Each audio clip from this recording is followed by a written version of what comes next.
बहुत बहुत हाँ। धन्यवाद विजय जी। आप तैयार हुए हैं मेरे साथ अपना एक्सपीरियंस साझा करने के लिए, वैसे बच्चों के लिए जो जी। आगे एग्जाम देने वाले हैं नेट जेआरएफ का। एक बार आपको फिर से शुभकामनाएं भी, और साथ ही साथ बधाई भी। Thank you. शुभकामनाएं आपके भविष्य के लिए और बधाई जो आपने जेआरएफ क्वालिफाई किया है उसके लिए।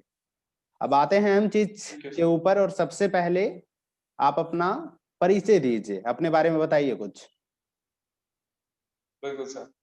मेरा नाम विजय है और मैंने अपना इंजीनियरिंग 2016 में कंप्लीट कर लिया था। और 2016 के बाद से ही मैं सिविल सर्विसेज की तैयारी कर रहा हूँ, यूपीएससी सिविल सर्विसेज। और 2019 में मेरा फर्स्ट टाइम प्रीलिम्स क्वालिफाई हुआ था। आपने पीजी कहाँ से किया है? बिल्कुल। पोस्ट ग्रेजुएशन मेरा चल रहा है अभी इग्नू से, डिस्टेंस लर्निंग के through. Okay okay, very good. मेरा नेक्स्ट सवाल आपसे ये है कि आपने जेआरएफ क्वालिफाई करने के लिए पेपर 2 तो चलिए बता दिए कि हम यूपीएससी की तैयारी कर रहे थे, उस वक्त हमने पढ़ा था। बट उसके लिए एक अहम पेपर होता है, पेपर 1 भी। तो क्या स्ट्रेटेजी था उसके लिए आपको? पेपर वन के लिए मैंने मेनली मॉक टेस्ट सोल्व किए थे, जो कि एनटीए ने अपनी वेबसाइट पर डाले हुए हैं। और मेरे पास ज़्यादा टाइम था नहीं पेपर वन की तैयारी करने के लिए, क्योंकि 4 अक्टूबर को मेरा प्रीलिम्स था, प्रीलिम्स 2020। और 9 अक्टूबर को मेरा नेट का एग्जाम था।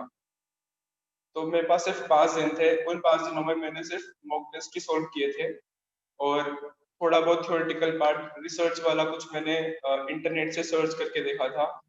और यूट्यूब पे कुछ रैंडम वीडियोस देखे थे, और शायद आपका भी देखा हो उसी बीच। ओके। इसके तो विजय जी, मेरा नेक्स्ट सवाल आपसे ये है कि हम लोग सभी लोग बचपन में एक कहानी सुने होंगे कि एक बोतल में जीन वाला। वही कहानी हम हाँ। लोगों के लिए होता है कि बच्चे दो सवाल पूछते हैं, आगे मैं एक पूछूंगा, अभी मैं एक पूछ लेता हूँ कि कितना घंटा पढ़ाई करने से जेआरएफ क्वालिफाई कर सकता है बच्चे? सर, मैं वैसे भी यूपीएससी सिविल सर्विसेज की तैयारी कर रहा हूँ, तो 8-9 घंटे तो डेली का वैसे हो ही जाता है। हम्म। और 2017 से मैं यही रूटीन फॉलो कर रहा हूँ। बट बच्चे तो कितना मेरी पढ़े? रूटीन, बच्चे कितना पढ़ें? हम्म। अगर वो स्पेसिफिकली नेट और जेआरएफ की ही तैयारी कर रहे हैं, तो मेरे ख्याल से उनको बहुत ज्यादा पढ़ने की जरूरत तो नहीं है। पर अगर वो हर डे 4-5 आवर्स भी अगर देते हैं, तो भी मेरे ख्याल से सफिशिएंट होगा। ओके, मेरा नेक्स्ट सवाल आपसे ये है कि ये आपका कौन सा अटेम्प्ट था? ये मेरा फर्स्ट अटेम्प्ट था। ये आपका फर्स्ट अटेम्प्ट था। Okay, very good. अगला मेरा सवाल ये है कि आपको पता है कि नेट जेआरएफ के एग्जाम में तकरीबन 9 से 10 लाख स्टूडेंट रजिस्ट्रेशन करते हैं। Yes sir. और इसमें से मैक्सिमम स्टूडेंट जो होते हैं वो एक ऐसे शहर से होते हैं जहां पे या तो कोचिंग का व्यवस्था नहीं है नेट जेआरएफ के लिए, या फिर बहुत सारे लोग ऐसे हैं जिसका फैमिली बैकग्राउंड उसे अलाउ नहीं करता है कि दिल्ली जाकर के आप कोचिंग ले लो। राइट? तो बिल्कुल। क्या बिना कोचिंग का निकाला जा सकता है जेआरएफ? बिल्कुल सर, बिना कोचिंग के निकाला जा सकता है। आजकल ऑनलाइन रिसोर्सेज इतने सारे अवेलेबल हो गए हैं। आप जैसे लोग बच्चों को गाइड करते हैं, उनको घर बैठे इतनी अच्छी सुविधाएं प्रोवाइड करवाते हैं, तो मेरे ख्याल से घर बैठे बिल्कुल निकाला जा सकता है, अगर ओके, डेडिकेशन हो निकालने का। बिल्कुल बिल्कुल बिल्कुल। सही बात है। नेक्स्ट सवाल आपसे ये है कि ऑनलाइन प्लेटफॉर्म का क्या रोल है? जैसे कि मैंने अभी बात किया कि ऑफलाइन कोचिंग जा करके हम नहीं पढ़ सकते हैं, तो ऐसे में कहीं तो गाइड तो लेना होगा ना। तो उस लिहाज से आप ऑनलाइन प्लेटफॉर्म को कैसे देखते हैं इस एग्जाम के लिए? सर, ऑनलाइन प्लेटफॉर्म बहुत ही यूजफुल है इस वाले एग्जाम के लिए, क्योंकि एक स्टूडेंट को रेगुलर स्टडी करनी होती है लंबे टाइम के लिए। और कई लोग ऐसे होते हैं जिनके पास शायद उतना पैसा नहीं होता कि वो कोचिंग्स में लगा सके, ऑफलाइन बिल्कुल कोचिंग्स में। बिल्कुल। ऑनलाइन मीडियम काफी हेल्पफुल है उनको उनको उनके लिए। एक तो वो चीप पड़ता है मॉनेटरी वाइज, और दूसरी बिल्कुल चीज ये है कि घर बैठे वो अपनी सहूलियत के हिसाब से पढ़ सकते हैं, जब चाहे तब वो पढ़ सकते हैं।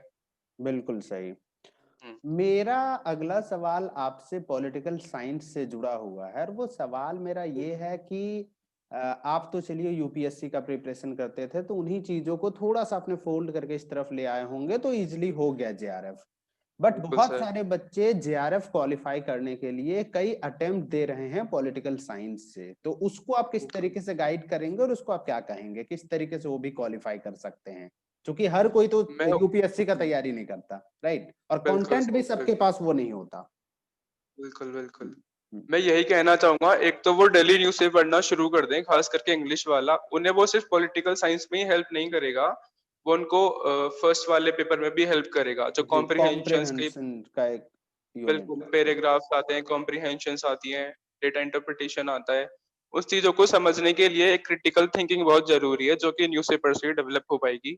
बिल्कुल तो अगर बच्चे क्रिटिकल रीडिंग करना सीख जाएंगे तो वो क्रिटिकल क्वेश्चंस को सवाल सॉल्व करना भी सीख जाएंगे। बिल्कुल। एक न्यूज़पेपर वाला एलिमेंट हम ऐड कर सकते हैं। और दूसरा वाला पार्ट ये है कि अगर वो जो उनके कॉलेज का जो स्टडी मटेरियल है, लाइक वो अगर यूजी मास्टर्स पीजी कर का, रहे हैं तो यूजी पीजी का मटेरियल। और भेजेगा, उसको अच्छे से फॉलो करें। Hmm. At the end of the day questions तो वहीं से आते हैं, और बिल्कुल जो भी सारे कंटेंट तैयार होते हैं, सारा वहीं से कंटेंट तैयार होता है। तो बिल्कुल। अच्छा यही रहेगा कि आप अपने बेसिक्स को क्लियर रखें, तो वही आपको eight the end of the day help करने वाला है इन द एग्जाम। ओके, मेरा अंतिम सवाल आपसे है, चूंकि ये इंटरव्यू अब अंतिम पड़ाव पे है, तो अंतिम सवाल भी है कि आगे भविष्य में एग्जाम देने वाले बच्चे को आप क्या कहना चाहेंगे? आप क्या कोई टिप्स ट्रिक्स देना पसंद करेंगे? तो प्लीज दीजिए। बिल्कुल, मैं यही कहना चाहूंगा कि आप पहली बात तो बिना किसी प्रेशर के एग्जाम हॉल में बिल्कुल पॉजिटिव माइंड के साथ एग्जाम को दें। और दूसरा ये, तैयारी के दौरान आप अच्छे खासे नंबर में मॉक टेस्ट वगैरह सोल्व करें। और जितना भी ऑनलाइन कंटेंट अवेलेबल है, किसी एक ही टीचर से हो सके तो उसी को फॉलो करें। ये नहीं कि आप अलग अलग टीचर्स को फॉलो बिल्कुल कर रहे हैं और आप कंफ्यूज हो सकते हैं इन सब चीजों से। तो बेहतर यही रहेगा कि आप किसी एक को ही फॉलो करें, और अच्छे से फॉलो करें, खास करके पेपर 1 के लिए।